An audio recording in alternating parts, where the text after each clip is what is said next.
Now get ready class.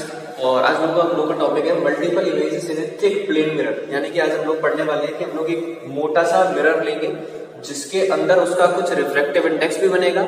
यानी कि हम एक क्या करने वाले हैं, तभी समझ लीजिए कि हम कई सारी इमेजेस को, कई सारी वर्चुअल इमेज को फॉर्म करेंगे एक प्लेन मिरर के ऊपर। यानी हम लोग जो करेंगे वो कुछ इस तरह का एक मोटा सा मैं मिरर लूंगा। यानी कि पहले तो समझ लीजिए एक तरह का ग्लास स्लैब ले लिया मैंने और इसमें मैंने नीचे कर दिया इसको पॉलिश्ड।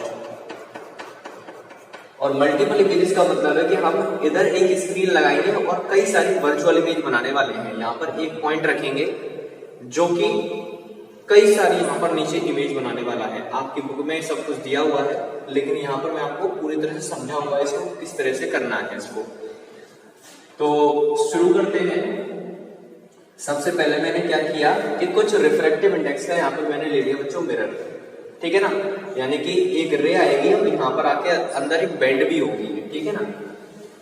और यहाँ पर मैंने एक ले ली है स्क्रीन जो कि यहाँ पर एक इमेज बनाएगी। यहाँ पर कई सारी इमेजेस बनाने वाली है, ठीक है ना।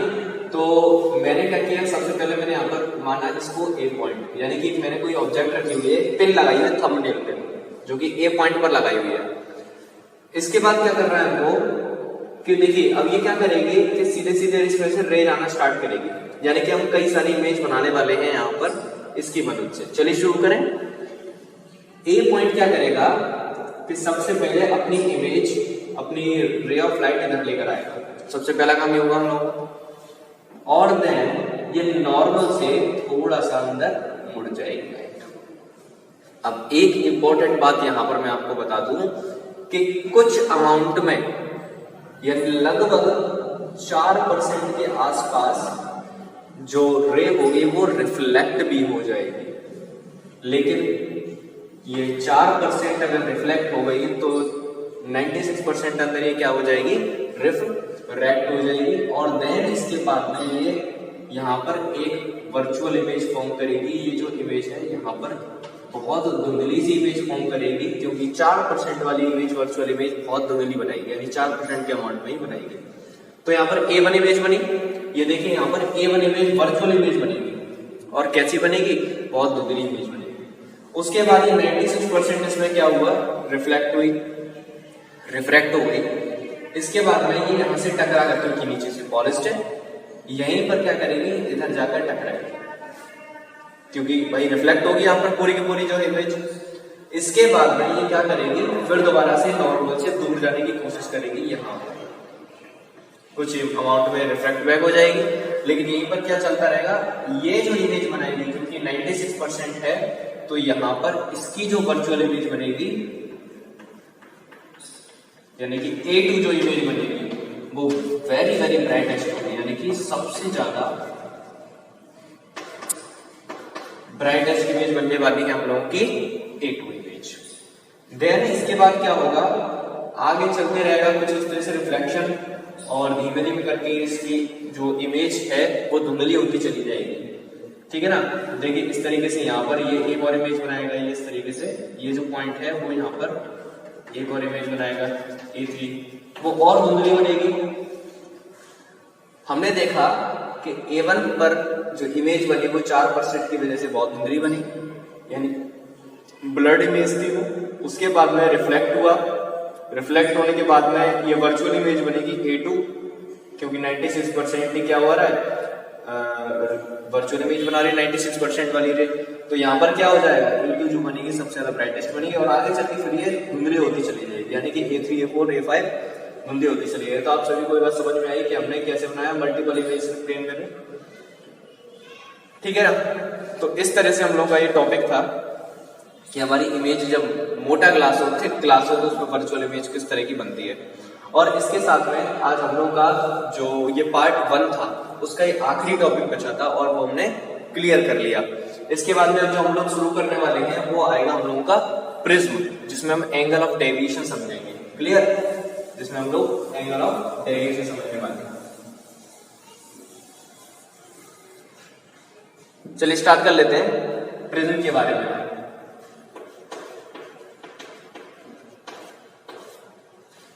प्रिज्म जो आपने देखा होगा अपने लैब में, वही अभी हमने क्लास स्लैब के बारे में बात किया था। अब हम बात करेंगे जो उसका छोटा भाई है जिसे बोलते हैं प्रिज्म। और प्रिज्म में क्या होता है, किस तरह से रिफ्लेक्ट होती है लाइट, किस तरह से लाइट रिफ्रैक्ट होकर दूसरी तरफ निकलती है, वो सब हम लोग सीखने वाले हैं। तो सबसे पहले तो आपको डायग्राम समझना पड़ेगा, बहुत इंपॉर्टेंट है डायग्राम। इसमें समझ में बहुत बच्चों को नहीं आता है ये टॉपिक जो है, तो आप अच्छे समझिएगा। ये मैंने बनाया प्रिज्म, ठीक है ना, मैंने फ्रंट इसका लिया हुआ है, इधर से जाएगी एक रे। मैंने क्या किया कि एक रे डाली, और मान लीजिए वो किसी भी एक कलर की है, यानी कि व्हाइट लाइट नहीं डाली। अगर मैंने इसमें व्हाइट लाइट डाल दिया तो वो कई सारी इमेज यहाँ पर डिस्पर्स कर देगी, जिसे हम dispersion of image, dispersion of light कहेंगे। और फिर वो यहाँ पर एक स्पेक्ट्रम बना देगी, यानी पैच ऑफ कलर बनाएंगे। लेकिन हम लोग कर क्या रहे हैं कि उन 7 रंगों में से कोई एक लाइट ले रहे हैं, या तो लाल लेंगे या फिर वॉयलेट लेंगे, ठीक है ना, या तो एक हाई वेवलेंथ की और या फिर लो वेवलेंथ की।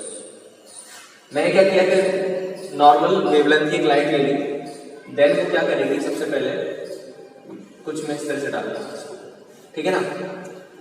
इसके बाद क्या करेंगे, थोड़ी सी यहाँ पर रिफ्रैक्ट हो जाएगी, क्या हो जाएगी, रिफ्रैक्ट हो जाएगी। और देन देखिए नॉर्मल से क्या हो रही है, नॉर्मल मैंने इस तरह का बनाया, तो यहाँ से मेरा एंगल ऑफ इंसिडेंस बनेगा। तो एंगल ऑफ आर जो बनेगा, यानी कि आई आर मान लो उसको मैं, तो यहाँ पर एंगल ऑफ I1 बड़ा होगा क्योंकि नॉर्मल से दूर बना हुआ है। लेकिन जैसे ही इसके अंदर जाएगी तो कुछ इसका रिफ्रैक्टिव इंडेक्स होगा, जिसकी वजह से नॉर्मल की तरफ रे मुड़ जाएगी। लेकिन रे जो है नॉर्मल की तरफ मुड़ चुकी है। अब क्या होगा, यहाँ पर भी नॉर्मल बना होगा और यहाँ पर ये R2 बनेगा। इसके बाद में क्या होगा कि जैसे इसको बाहर निकालेंगे तो देखिए नॉर्मल से दूर चली जाएगी, और मैं जो रिफ्रैक्शन के लॉ बताए थे वही फॉलो करेगा ये। यानी कि यहाँ पर मैंने I1 बनाया, यहाँ पर मैंने I2 बनाया, ये R1 और ये R2। यहाँ तक कोई दिक्कत तो नहीं। आगे बात कर लेते हैं, हम क्या करेंगे, थोड़ा सा इसको आगे बढ़ा देंगे, नॉर्मल्स को हम आगे बढ़ा देंगे, ठीक। अगेन हम लोग क्या करने वाले हैं, हम लोग एक्चुअल में प्रिज्म बना क्यों रहे हैं, मैं भी आपको बता दूं। हम ये बना रहे हैं कि इसके अंदर जो एंगल ऑफ इंसिडेंस है वो किस तरह से यहाँ के लाइट को डेविएट, मतलब कि जो रे है उसको डेविएट कर सकता है। यानी कि डेविएशन एंगल हम लोग फाइंड करेंगे कि डेविएशन एंगल ऑफ इंसिडेंस पर कितना फर्क पड़ेगा उस पर, या कलर और वेवलेंथ लाइट पर कितना फर्क पड़ेगा, या एंगल ऑफ प्रिज्म पर कितना फर्क पड़ेगा, ठीक है ना। यहाँ पर ए को मानेंगे हम एंगल ऑफ प्रिज्म, क्लियर है। अभी जो मैंने बोला एंगल ऑफ प्रिज्म इस लाइट को कितना और ज्यादा डेविएट कर देगा, वही डेविएशन एंगल हमको निकालना है। इसके बाद में हम इसको थोड़ा सा और आगे, ये जानी सीधी चाहिए थी इस तरीके से, तो यहाँ पर हम क्या करेंगे, इसको डेविएशन एंगल मानेंगे, क्योंकि यही हमको बताया कि लाइट कितनी डेविएट होगी। इसको डेविएशन को बोलेंगे डेल, इसको डेल से बोलते हैं, डेल आप बोल सकते हैं इसको, ये साइड है इसका, इसको डेविएशन एंगल कहा जाता है यहाँ पर, और नाम इसको डेल बोलते हैं। जैसे हमने टॉर्क को टाउ कहा था, डेविएशन, कोई दिक्कत तो नहीं। यह डेविएशन एंगल बनेगा। अब ये डेविएशन एंगल अंदर के दोनों डेविएशन del1 और del2 के बराबर माना जाएगा। क्यों? क्योंकि आपने मैथ में फॉर्मूला पढ़ा होगा कि बाहर एक ट्राइंगल के अंदर जो बाहर का जो एंगल होता है वो आप सामने के दोनों एंगलों के सम के बराबर होता है। तो क्या मैं यहाँ पर एक चीज लिख सकता हूँ कि जो डेल होगा वो del1 और प्लस del2 के बराबर होगा। इस बात को आप दिमाग में रखिएगा। तो यहाँ पर आपको एक चीज समझ में आई, मैंने क्या क्या बनाया। यहाँ पर एंगल ऑफ प्रिज्म बनाया, यानी कि जो ये एंगल बनेगा, यानी कि किस तरह का प्रिज्म है, यहाँ 60 डिग्री है, 45 डिग्री है, 90 डिग्री है, कुछ भी हो सकता है फिर। और यहाँ पर इंसिडेंट रे जा रही है, इधर से अंदर जाएगी ओरिजिनल रे, फिर इधर से बाहर आके मर्जेंट रे बन जाएगी। क्लियर? चलिए अब इसमें हम चेक करेंगे कि किस किस तरीके से हम इस पर चेंज होगा, यानी कि किस कौन कौन से फॉर्मूले इसमें निकल के आएंगे और उसके ऊपर क्वेश्चन 100% बनेगा। ठीक है ना। हालांकि डेरिवेशन सिलेबस में नहीं है, लेकिन मैं आपको डेरिवेशन पूरा करके यहाँ पे दिखाने वाला हूँ। ठीक है ना। तो देखिए डेल बराबर जो होगा वो del1 और del2 के बराबर होने वाला है। इतना तो बात क्लियर होगी। इसको मैं मान लेता हूँ इक्वेशन 1।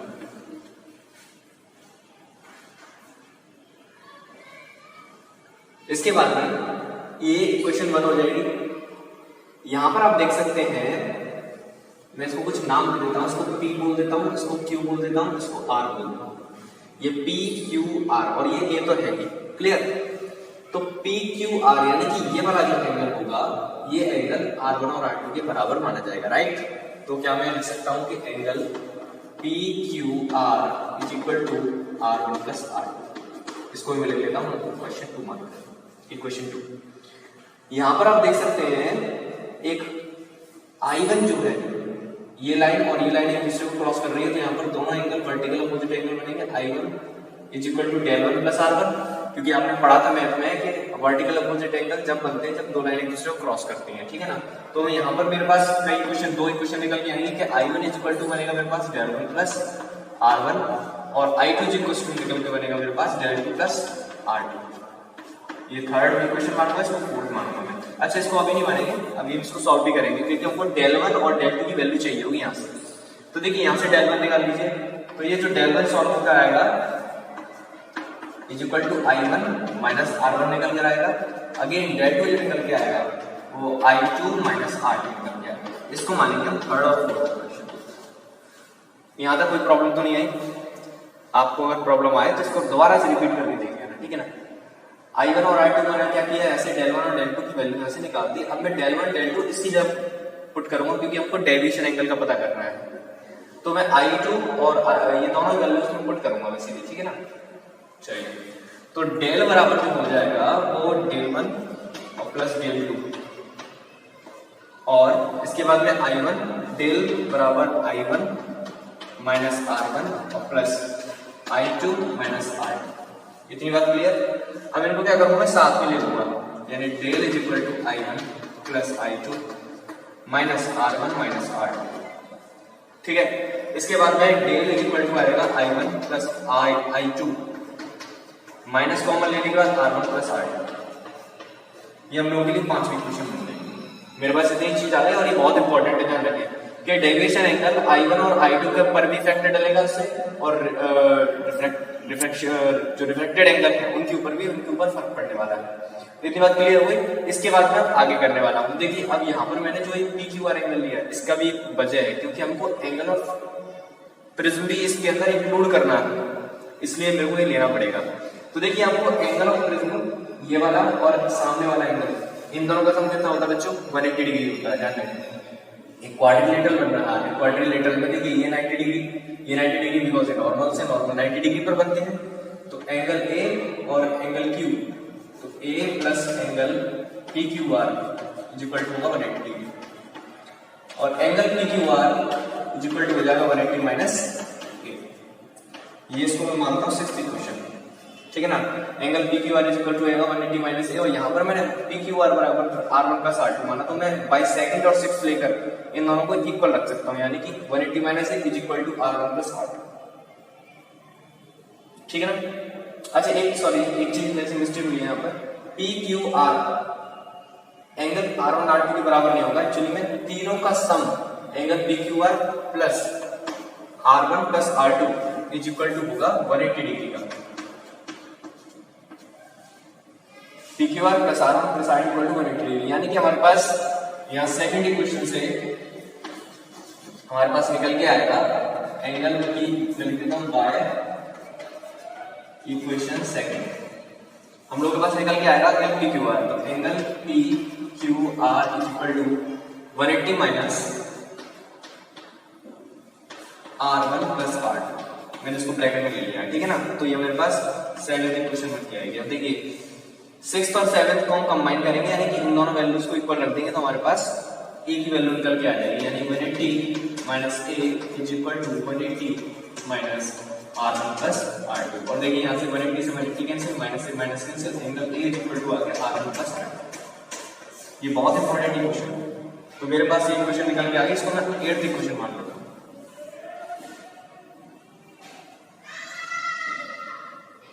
आई होप आपको सब कुछ दिखाई दे रहा होगा। A equals to R1 plus R2 निकल के आ गई। अब मैं इसको क्या करूंगा, R1 प्लस R2 को मैं इसमें पुट कर सकता हूँ, ठीक है ना। मेरे पास ये भी इक्वेशन है और ये भी इक्वेशन है, तो मैं इसमें इसको पुट करूंगा, तो डेविएशन बराबर आएगा हमारे पास I1 plus I2 minus A। Okay, अब इसको मैं उधर ले लेता हूँ, तो deviation angle plus angle of prism is equal to I1 plus I2। तो हम लोगों के पास ये इक्वेशन फाइनल निकल के आई, यानी कि एंगल ऑफ प्रिज्म के ऊपर भी इफेक्ट करेगा, I1 पर भी और I2 पर भी। क्लियर? तो इसको आप सभी लोग पॉज करके अच्छे से नोट कर लीजिए।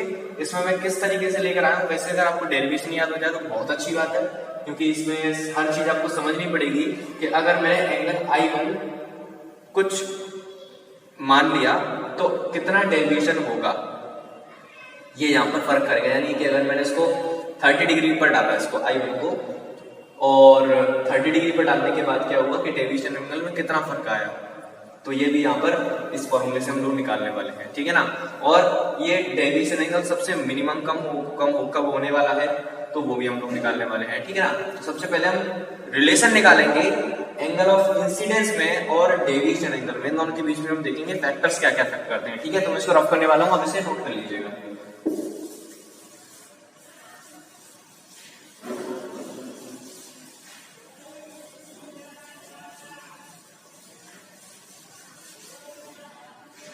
चलिए, तो हम लोग का इसके फैक्टर्स आते हैं, यानी कि क्या क्या फैक्टर्स के ऊपर अफेक्ट करेंगे, और ये फैक्टर्स बहुत इंपॉर्टेंट हैं, जिसमें से सबसे पहला फैक्टर जो मैं बताने वाला हूं इसे बोलेंगे हम इंसिडेंस एंगल और डेविएशन एंगल में क्या रिलेशन करेगा, ठीक है ना। तो इंसिडेंस एंगल और डेविएशन एंगल में समझिएगा, मैं ग्राफ बनाऊंगा और उस ग्राफ से मैं आपको समझाने वाला हूँ। ग्राफ इंपॉर्टेंट है। मैं आपको इंसिडेंस और डेविएशन एंगल में इस ग्राफ की मदद से मैं आपको समझाऊंगा, ठीक है ना। तो इसमें किस किस तरीके से इन दोनों के बीच में रिलेशन होगा, यानी कि अगर इंसिडेंस एंगल को हम बढ़ाएंगे और बढ़ाते हुए चलते चले जाएंगे तो डेविएशन एंगल किस तरीके से बिहेव करेगा, ये देखिए। सबसे पहले मैंने क्या किया कि इंसिडेंस एंगल को मैंने इधर मान लिया, यानी कि हम इंसिडेंस एंगल को बढ़ाते जाएंगे तो डेविएशन एंगल पे क्या फर्क पड़ने वाला है। सबसे पहले मैंने क्या किया कि इंसिडेंस एंगल को मैंने मान लिया था, कुछ इंसिडेंस एंगल होगा इस पॉइंट पर, तो मैंने क्या किया कि इंसिडेंस एंगल बढ़ाया। इंसिडेंस एंगल जैसे मैंने बढ़ाया तो डेविएशन एंगल अचानक स्टार्टिंग में कम होने लग जाएगा। ये प्रैक्टिकली ऑब्जर्व किया गया था कि इंसिडेंस एंगल अगर मैं बढ़ाऊंगा तो डेविएशन एंगल स्लोप में कम होता चला जाएगा, यानी कि इतनी बात आपको क्लियर हुई होगी। इंसिडेंस एंगल बढ़ाने पर डेविएशन एंगल कम होगा। देन फिर मैं और आगे फर्दर बढ़ाते जाऊंगा इंसिडेंस एंगल को, तो फिर वो डेविएशन एंगल बढ़ाते चला जाएगा। यानी कि पहले हम इंसिडेंस को बढ़ा रहे हैं तो कम हो रहा है, और फिर देन उसको और बढ़ा रहे हैं तो वो डेविएशन एंगल को भी बढ़ाते चले जाएगा, यानी कि डेविएट लाइट ज्यादा होती जाएगी। क्लियर होगा आपको? अच्छा, ये जो पॉइंट होगा, ये पॉइंट कौन सा होगा, इसको बोलेंगे हम डेविएशन मिनिमम, यानी कि इससे ज्यादा डेविएशन एंगल कम नहीं हो सकता, तो इसको बोलेंगे डेल मिनिमम। और ये कब होने वाला है, ये जब होगा, मैं आपको बता देता हूं कि जब I1 is equal to 48 degree, practical किया था कि I1 और I2 दोनों ही 48 डिग्री के हो जाए, यानी कि दोनों ही 48 डिग्री हो जाए, तब जाकर डेविएशन एंगल मिनिमम बनेगा। और वो भी कितना बनेगा डेविएशन मिनिमम? डेविएशन मिनिमम बनेगा वो भी 36 डिग्री का। I2 और I1 दोनों ही 48 हो जाए और डेविएशन मिनिमम कितना बनने वाला है, फिर 36 डिग्री बनेगा। और कैसे बनेगा, एक बात और बता दूं, ये इक्विलेटरल प्रिज्म के अंदर, यानी 30 डिग्री का एंगल ऑफ प्रिज्म होना चाहिए। अब देखिए, मैंने आपको फॉर्मूला बताया था कि डेविएशन एंगल में जब हम प्लस कर देते हैं जो एंगल ऑफ प्रिज्म, तो वो निकल के आता है I1 प्लस I2। अभी हमने लास्ट में प्रूफ किया था पिछली क्वेश्चन से, यानी प्रिज्म वाले फॉर्मूले से। तो हम इसको पुट करके चेक करेंगे सारी वैल्यू कि क्या सच में डेविएशन मिनिमम 36 आएगा। हम ये पुट करके देखेंगे 48 डिग्री पर क्या हुआ। डेविएशन एंगल प्लस मिनिमम निकाल लें, angle 30 degree is equal to I1 48 और प्लस I2 भी 48। तो हमने देखा डेल मिनिमम कितना निकलेगा, 48 और 48 आपका इधर 8 8 16 कैरी 1 4 4 8 96 माइनस 30, ये 30 आ जाएगा तो डेल मिनिमम कितना निकल के आएगा, आपको पता है। यहाँ पर सबसे मिनिमम है। अगर आप कोई अदर एंगल पुट करके रखना चाहते हैं तो रख सकते हैं, आपका डेल या तो ज्यादा आएगा और इससे कम नहीं आने वाला है, ज्यादा ही आएगा दोनों कंडीशंस में, ठीक है ना।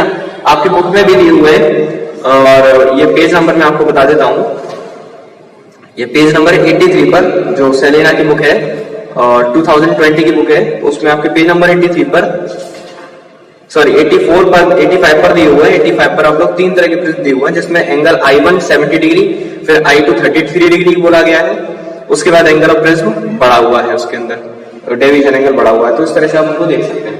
क्लियर है आपको ये बात? तो यहाँ पर मैंने आपको समझा दी कि डेविएशन एंगल किस तरह से इस पर बिहेव करेगा। दूसरी बात करने वाले हैं हम लोग,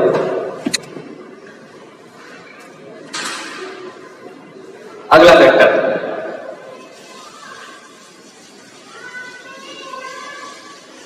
अगला फैक्टर है हम लोगों का प्रिज्म का एंगल। तो देखिए सीधे मैं आपको बता दूं कि एंगल ऑफ प्रिज्म, ये प्रैक्टिकल ये भी ऑब्जर्व किया गया कि एंगल ऑफ प्रिज्म जैसे जैसे हम बढ़ाते जाएंगे वैसे वैसे डेविएशन एंगल बढ़ता चला जाएगा, यानी कि ये भी डायरेक्टली प्रोपोर्शनल होगा। ये सेकंड फैक्टर हो गया। थर्ड फैक्टर के बारे में बात करें तो थर्ड फैक्टर हम लोगों का बनेगा बच्चों रिफ्रैक्टिव इंडेक्स, यानी प्रिज्म का कितना रिफ्रैक्टिव इंडेक्स है। तो जितना ज्यादा मैंने आपको बताया, जितना ज्यादा डेंसर मीडियम होगा उतना ही ज्यादा उसके अंदर लाइट डेविएट करेगी। तो mu is directly proportional to angle of deviation. और चौथा जो पॉइंट है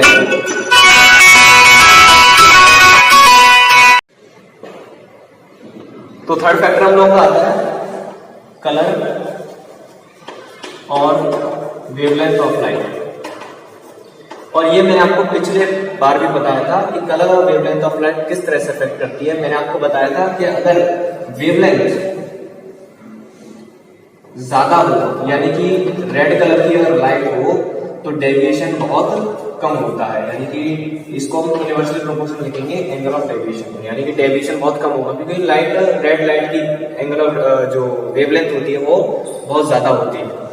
इसके अलावा अगर हम बात करें डेविएशन ब्लू वाले की या वॉयलेट वाले की बात करें तो वॉयलेट वाले में उल्टा होगा, क्योंकि इसका जो वेवलेंथ होती है वो बहुत कम होती है और इस वजह से ये भी इसकी होगा तो इनवर्सली प्रोपोर्शनली, लेकिन ये बढ़ाएंगे तो ये घटाएंगे। मैं सीधे सीधे आपको बता देता हूँ कि रेड लाइट की अगर हमने वेवलेंथ ले ली, वेव जो लैम्डा है वो इनवर्सली प्रोपोर्शनल होता है किसके, डेविएशन एंगल के। तो यानी कि अगर हमने इसको बढ़ाया तो ये घटेगा और इसको घटाया तो ये बढ़ेगा। क्लियर हो गया आपको बात।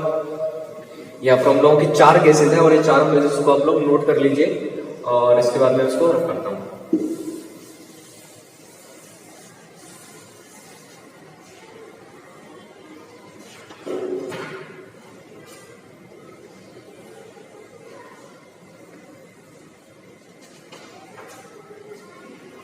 इसके बाद हम लोगों का टॉपिक है real depth and apparent depth. Real depth and apparent depth. और रियल डेप्थ एपरेंट मैंने आपको फर्स्ट वीडियो में बात किया था कि जब भी हम देखते हैं पानी के अंदर तो हमें अंदर की जो पड़ी हुई उसके अंदर चीजें वो उठी हुई दिखाई देने लगती है, वो इसी की वजह से होता है। और वो कैसे दिखाई देने लगती है वो मैं आपको आज को प्रूफ करवाऊंगा कि किस तरीके से हमको दिखाई देती है। और रियल डेप्थ जो एक्चुअल उसकी गहराई है और उसकी अपरेंट डेप्थ में क्या रिलेशन होता है उसके रिफ्रैक्टिव इंडेक्स। तो हमने मान लिया कि एक ये ऊपर रेयरर मीडियम बच्चों और ये डेंसर मीडियम है। क्लियर। तो रेयरर मीडियम और डेंसर मीडियम हमने ले लिए और मैंने ये सरफेस को मान लिया सरफेस। अब मैं क्या करने वाला हूं कि इधर से रे लेकर जाऊंगा। मान लीजिए इधर कोई ऑब्जेक्ट पड़ी हुई है तो रे अपोजिट में जाएगी, यानी कि इस साइड में रे जाएगी। इधर से मैं लेकर जाता हूँ इसको, इधर से लेकर जाऊंगा तो थोड़ी सी डेविएट हो जाएगी इस तरीके से, क्योंकि भाई रेयरर मीडियम है। रेयरर मीडियम में क्या होता है कि उल्टी रे जाती है तो उस तरह से डेविएट हो जाती है। तो यहाँ पर मैं इसको मानूंगा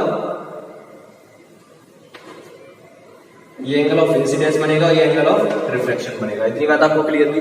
यानी कि इस साइड में इसको इधर आई मान लीजिए इधर से रे जा रही है। क्लियर। ये कोई ऑब्जेक्ट पड़ी हुई है पानी के अंदर। अब क्या हो रहा है कि एक मैं नॉर्मल बनाऊंगा इसके ऊपर, तो नॉर्मल को कुछ ऐसा बनाने वाला, ये नॉर्मल ऐसा, ठीक है ना, एक परपेंडिकुलर रे जाएगी। तो हमने क्या किया कि वर्चुअल इमेज यानी कि जो हम देखेंगे एक्चुअल में वो हमको कहाँ दिखाई देगी, सीधे अगर मैं इसको बनाता हूँ हमको इस जगह पर दिखाई देने वाली है। यानी कि जो इमेज थी वो थी तो यहाँ पर, एक्चुअल ऑब्जेक्ट जो थी वो थी तो यहाँ पर ऑब्जेक्ट, लेकिन हमको दिखाई कहाँ दे रही है, इसकी इमेज इधर दिखाई दे रही है। तो यानी कि रियल डेप्थ तो ये हमारी हो जाएगी, रियल डेप्थ तो हमारे पास ये हो जाएगी पूरी पूरी यहाँ तक रियल डेप्थ। और अगर यहाँ से यहाँ तक माने तो ये हमारी बनेगी एपरेंट डेप्थ, ठीक है ना। और इन दोनों का जो डिफरेंस बनेगा यानी कि इसमें से इसको माइनस करें तो ये वाली जो बनेगी हमारी बनती है बच्चों शिफ्ट। क्या बनती है, शिफ्ट। इस बात को ध्यान रखें कि शिफ्ट भी हमको निकालेंगे इसके बीच में। अच्छा, अब आपने मैथ में फॉर्मूला पढ़ा होगा ऑल्टरनेट एंगल्स। ये वाला जो एंगल है वो इसके बराबर होगा क्योंकि I1 तो ये भी I1, ठीक। और इसमें ये वाला जो एंगल होगा ये आपका इधर माना जाएगा इसके कॉरेस्पॉन्ड एंगल। तो यहाँ पर मैं इसको क्या बना सकता हूँ, इसको आर मान सकता हूँ, ये आई मान एक्चुअली इसको भी आई मानेंगे और उसको आर मानेंगे कॉरेस्पॉन्डिंग। इसके अलावा इसको मानता हूँ ए, इसको मान लेता हूँ बी, यानी कि पॉइंट मान लिया मैंने, इसको मान लेता हूँ सी, ए बी सी, और इसको डी मान लेते हैं, कोई दिक्कत तो नहीं। अब हम लोग कर रहे हैं क्या बात है, देखिए हम लोग इन दोनों ट्राइंगलों को लेंगे, यानी कि एक बार तो ए बी सी ट्राइंगल को, एक बार ए बी डी ट्राइंगल को, दोनों ट्राइंगलों को लेंगे, तब जाके हम लोगों की रियल डेप्थ ऑफ के बीच में रिलेशन आने वाला है। देखिए सबसे पहले हमने लिया A B C in triangle A B C. ABC के अंदर आपको दिखाई दे रहा होगा कि ये वाला जो एंगल है, ये वाला जो एंगल है, अगर हम इधर से साइन में निकालेंगे, क्योंकि हम रिफ्रैक्टिव इंडेक्स का फॉर्मूला जानते हैं, sine i upon sine r होता है, तो हम जानते हैं सबसे पहले हमको साइन आई निकालना पड़ेगा, यानी कि ये वाला एंगल। तो इस एंगल के लिए ये बेस हो जाएगा, ये परपेंडिकुलर हो जाएगा, ध्यान रखें ये बेस और ये परपेंडिकुलर, बिकॉज एंगल इधर है। तो साइन आई निकालते हैं इज इक्वल टू बेस कितना है बच्चों, ए सी, सॉरी परपेंडिकुलर लेंगे ए बी, और हाइपोटेनियस हो जाएगा बी सी। पहले वाली इक्वेशन ये हुई, ये फर्स्ट इक्वेशन मानेंगे, और दूसरा लेंगे हम साइन आर इसके अंदर in triangle A B D. तो sine R is equal to A B upon B D, ठीक है ना। इसको हम मान लेते हैं सेकंड क्वेश्चन। अब इन दोनों को हम लोग क्या करेंगे, रिफ्रैक्टिव इंडेक्स निकालेंगे सिंपल। तो म्यू इज इक्वल टू होता है बच्चों sine i upon sine r, और साइन आई हम लिखेंगे A B upon B C, और साइन आर को लिखने वाले हैं A B upon B D, ठीक है ना। ए बी से A B cancel, B D ऊपर आ जाएगा, तो म्यू इज इक्वल टू हो जाएगा हम लोग के पास B D upon B C. अब देखिए यहाँ पर B D upon B C आ गया, यानी कि B D upon B C, यानी कि ये वाला अपॉन ये वाला। अब यहाँ पर एक चीज आपको और ध्यान रखनी है, ध्यान क्या रखनी है कि अगर हम बी को इस ए के पास में लेकर चले जाए, यानी कि थोड़े से भी तो रिफ्लेक्शन होगा ही होगा, रिफ्लेक्शन, तो लगभग हम बी सी को ए सी के इक्वल मान लेंगे। क्या मान लेंगे, बी सी इक्वल टू, क्योंकि बी सी इसके बहुत ज्यादा करीब है ए बी ए सी के, तो बी सी इज, मेरे कहता हूं since B is closer to A, तो उसको मान लेते हैं B C is equal to A C, और B D is equal to A D. तो मैं इनको चेंज कर देता हूं, तो म्यू इज इक्वल टू मेरे पास आ जाएगा बी सी की जगह पर मैं लिख देता हूं ए सी अपॉन बी सी की जगह पर लिख देता हूं मैं, सॉरी बी डी की जगह पर लिख देना पड़ेगा, सॉरी बी डी की जगह पर लिख देता हूं ए डी, और बी सी की जगह पर ए सी। तो ए डी अपॉन ए सी आ गया, यानी कि रिफ्रैक्टिव इंडेक्स हम लोग का आ जाएगा बच्चों ए डी। ए डी देखिए क्या है, ए डी हम लोग का क्या है, अपरेंट डेप्थ, ए डी हम लोग की अपरेंट डेप्थ है, और ए सी हम लोगों के लिए रियल डेप्थ है। अच्छा, अब ये रिफ्रैक्टिव इंडेक्स है, फिर किससे क्या निकला हुआ है, तो रिफ्रैक्टिव इंडेक्स में आपको बता देता हूं कि रिफ्रैक्टिव इंडेक्स एयर का है with respect to denser medium, यानी कि एयर का जो रिफ्रैक्टिव इंडेक्स है, यानी कि जो ये रिफ्रैक्टिव इंडेक्स निकला है वो mu A upon mu water निकला हुआ है। इसको उल्टा कर देंगे, क्यों निकला हुआ है, बिकॉज हम उल्टा ले रहे हैं, एंगल ऑफ इंसिडेंस इधर ले रहे हैं, ध्यान रखें इसलिए, ठीक है ना। तो मैं आगे इसको सॉल्व करता हूं, इसको नोट कर लीजिए। ओके, तो हम लोगों के पास अपना आप लोगों ने नोट कर लेना पॉज करके। इसके बाद में हम लोगों के पास जो निकला हम लोगों के पास mu air upon mu water is equal to AD, और एडी हम लोगों के पास क्या है, एडी देख लीजिए हम लोगों के पास क्या है, एडी हम लोगों के पास एपरेंट डेप्थ, और ये क्या है हमारे पास, एसी रियल डेप्थ, रियल डेप्थ। तो म्यू अपॉन म्यू पर apparent depth upon real depth निकला। शिफ्ट निकालने की कोशिश करें तो शिफ्ट देखिए हम लोगों के पास क्या निकलेगी, शिफ्ट हम लोगों के पास आती है बच्चों, शिफ्ट हम लोगों के पास निकल के आएगी रियल डेप्थ में से एपरेंट डेप्थ को माइनस कर देंगे। तो सर फिर हमारे पास क्या होनी चाहिए यहाँ पर, हमारे पास एपरेंट डेप्थ की वैल्यू होनी चाहिए यहाँ पर, क्योंकि हम लोगों को अगर आरडी में लाना है तो वैसे लाना है, तो देख लीजिए मैं कर देता हूँ आपको यहाँ पर आप यहां से निकाल सकते हैं एडी की वैल्यू। तो ये अपरेंट डेप्थ की वैल्यू निकल के आएगी mu A into real depth upon mu W. तो मैं शिफ्ट की जगह पे यहाँ पे लिख देता हूँ shift is equal to R D minus AD की जगह पे यहाँ पे लिख सकता हूँ रियल डेप्थ यानी कि mu A into R D upon mu water. ये इसमें से आर डी कॉमन ले लूंगा तो शिफ्ट इज इक्वल टू आ जाएगी मेरे पास R D 1 minus mu A upon mu W. इस बात को आप लोग को ध्यान कर लेना है, शिफ्ट इज इक्वल टू हम लोग का इतना होता है। तो इतनी ही शिफ्ट हो जाएगी इमेज, हमने डेरिवेशन का कर लिया।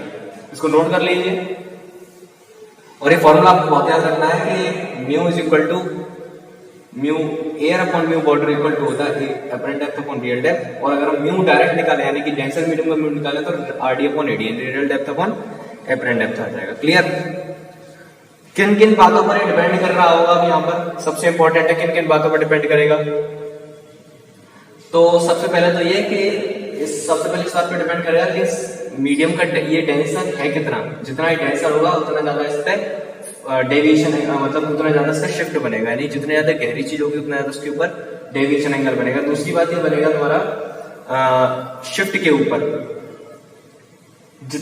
शिफ्ट उतनी ही ज्यादा होगी जितना इसका रिफ्रैक्टिव इंडेक्स होने वाला है।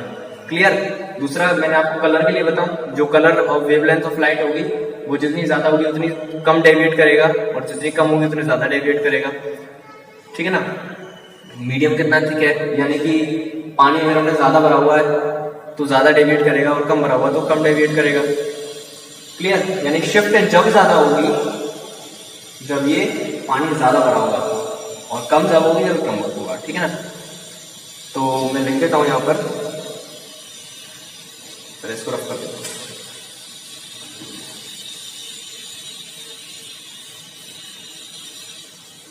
तो उसके फैक्टर्स देखेंगे हम लोग। रिफ्रैक्टिव इंडेक्स शिफ्ट पर इफेक्ट डालेगा, यानी डायरेक्टली प्रोपोर्शनल होंगे। शिफ्ट उतनी ही ज्यादा बड़ी होगी जितना उसका रिफ्रैक्टिव इंडेक्स होगा। लैम्डा की अगर बात करें तो 1 शिफ्ट बनेगा, यानी कि अगर वेवलेंथ ज्यादा है तो शिफ्ट कम होगा और वेवलेंथ कम है तो शिफ्ट ज्यादा हो जाएगा। इसके अलावा हम बात करें थिकनेस ऑफ मीडियम की, थिकनेस ऑफ मीडियम तो ये भी डायरेक्ट प्रोपोर्शनल होगा शिफ्ट के, यानी जितना ज्यादा पानी लेंगे जितना ज्यादा उसका आपका मोटा जो थिकनेस होगी उसकी मोटाई में उतना ज्यादा आपका शिफ्ट माना जाएगा। क्लियर? तो हम लोगों का आज ये टॉपिक रियल डेप्थ और अपरेंट डेप्थ खत्म होता है। फिर हम अगले वीडियो में आगे चल के हम बात करेंगे कुछ और नए टॉपिक्स की। तब तक के लिए नोट कर लीजिए।